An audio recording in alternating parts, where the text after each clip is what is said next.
Doctor Fernández, usted habla de liderazgos, nombra a líderes, pero ¿qué pasa con el liderazgo en Venezuela de lado y lado? Si vamos al lado del chavismo, vemos que todo gira en torno a Hugo Chávez y aunque suene fuerte, es una persona que ya está muerta. Y si vamos al otro lado, si vamos al lado de la oposición, pareciera que todos quieren ser líderes, pero hay poco indio y mucho cacique.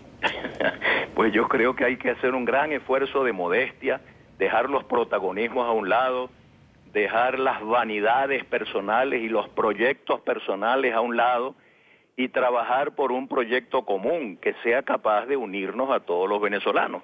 Entonces, las carreras personales de los líderes políticos del gobierno, de la oposición, pueden ser muy estimables y muy respetables, pero eso no es lo importante en este momento. Lo importante es hacer que prevalezca una cultura de diálogo por encima de una cultura de confrontación.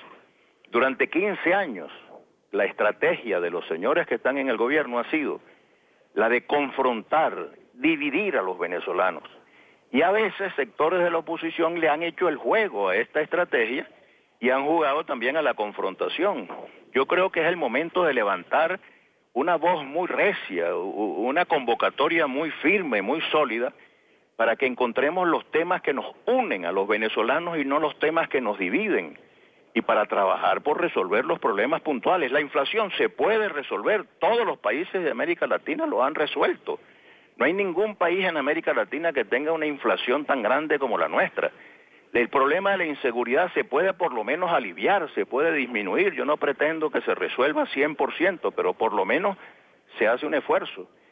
Los problemas fundamentales de Venezuela tienen solución. Venezuela tiene futuro. Tenemos que alimentar la esperanza de las nuevas generaciones de venezolanos, que muchos están inclinados por irse a vivir en otros países cuando Venezuela tradicionalmente era un país que recibía gente que venía de realidades muy duras en Europa o en otras partes del mundo y en la propia América Latina, y venían a Venezuela a encontrar mejores oportunidades y más futuro. Bueno, tenemos que volver a ser un país con una gran oferta de esperanza, de cambio, de futuro, de progreso, de unidad, y no perder tanto tiempo en pleitos inútiles. ¿Salida a la salida, doctor Fernández? Bueno, yo creo que más que la salida, lo que nos hace falta es una gran convocatoria a la unidad, el desenlace de esta crisis, que yo la llamo la pentacrisis, porque es una crisis política, pero también es económica, también es social, también es cultural y también es ética. Es una crisis de valores que hay en el país en este momento. Empezando porque el valor más fundamental, que es el respeto al derecho a la vida, o a la propiedad, o a la verdad, o a la honestidad, no se están respetando. Por supuesto, yo les agradezco mucho a ustedes, que son un medio internacional, la atención que están prestando a Venezuela. Pero yo quisiera que ustedes se ocuparan de Venezuela porque clasificamos para el Mundial de Fútbol, o porque ganamos en materia de inflación y hemos derrotado la inflación, o porque estamos creciendo económicamente y el Producto Interno venezolano está subiendo, porque estamos ofreciendo empleo para todos nuestros compatriotas, pero incluso tengamos oportunidades de ofrecer empleo para gente que de otros países pueda venir a contribuir al desarrollo de nuestro país. Estas son las cosas que yo creo que son más importantes que estarnos insultando recíprocamente y gastando el tiempo en esas agresiones recíprocas. Y seguramente a mí como venezolano y a muchos nos gustaría dar ese tipo de noticias, pero lamentablemente es otra la historia. Y en ese sentido, doctor Fernández, si la salida, o más allá de hablar de una salida, hay que hablar es de la unidad, de la concertación de fuerzas y de ideas y de propuestas. Lo otro que también llama la atención es, si no es la salida, ¿es el diálogo sin condiciones en el Palacio de Miraflores? Como se viene llevando además. En el Palacio de Miraflores, yo creo que debe haber diálogo en todas las instancias. El diálogo tiene que ser lo que nos diferencia de los animales. Es que los animales no dialogan, o a lo mejor sí, a lo mejor dialogan más que los seres humanos, pero lo que debe prevalecer es una cultura de diálogo. En la Asamblea Nacional, por ejemplo, usted sabe que hace 3 años Venezuela está sin Contralor General de la República, un país en el que el gobierno maneja tantos miles de millones de dólares, y no tenemos Contralor porque el Contralor se murió, hay una persona encargada de esa función, pero no tenemos Contralor. ¿Por qué? Porque no hay diálogo. Porque la Constitución, que el presidente Chávez la presentó como la mejor Constitución del mundo, establece una mayoría calificada para elegir Contralor, y resulta que como no hay voluntad de diálogo, pues entonces no se puede poner de acuerdo la gente en el Parlamento, que es el escenario fundamental para el diálogo. No podemos elegir una autoridad electoral, un árbitro electoral que le merezca confianza a todos los ciudadanos, porque no hay diálogo. Entonces yo siento que la primera obligación, el primer deber, es sustituir la cultura de la confrontación por una cultura del diálogo, del entendimiento civilizado, responsable. Los países que progresan son países en los cuales sus fuerzas políticas fundamentales dialogan entre sí y buscan soluciones a los problemas de la comunidad. ¿Apoyaría en parte entonces la tesis de Henry Ramos Salub de Acción Democrática, que palabras más, palabras menos habla precisamente de un diálogo sin condiciones? Bueno, yo no sé, en todo caso tengo gran estimación por Henry Ramos, no sé qué es lo que él está proponiendo concretamente, pero en todo caso es un tema sobre el cual yo vengo insistiendo desde hace muchos años. Se necesita diálogo, se necesita que el presidente entienda que los problemas son tan graves que reclaman un amplio consenso nacional. Se necesita que el presidente entienda que las políticas que han venido observando durante 15 años nos han conducido a esta crisis tan grave, económica y social que está sufriendo el país. Se necesita que el presidente entienda que con la misma gente no puede aplicar políticas nuevas y diferentes que permitan rectificar los errores del pasado. Se necesita que no perdamos más tiempo ni más espacio en los medios, hablando mal los unos contra los otros, sino que debemos trabajar todos unidos para ver cómo sacamos al país adelante. Dialogar, por ejemplo, con Iván Simonovic detenido, Leopoldo López preso, los alcaldes detenidos, ¿qué es lo que está exigiendo parte de la oposición para poder seguir conversando en Miraflores? Pues precisamente por eso es que hay que dialogar y que hay que dialogar más, para lograr que pongan en libertad a todos los presos políticos.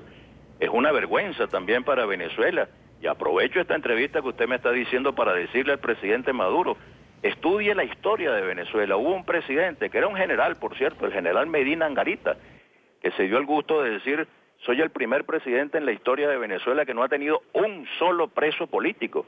Qué bueno sería que el presidente Maduro pudiera decir: he puesto en libertad a todos los venezolanos que estaban detenidos por razones políticas.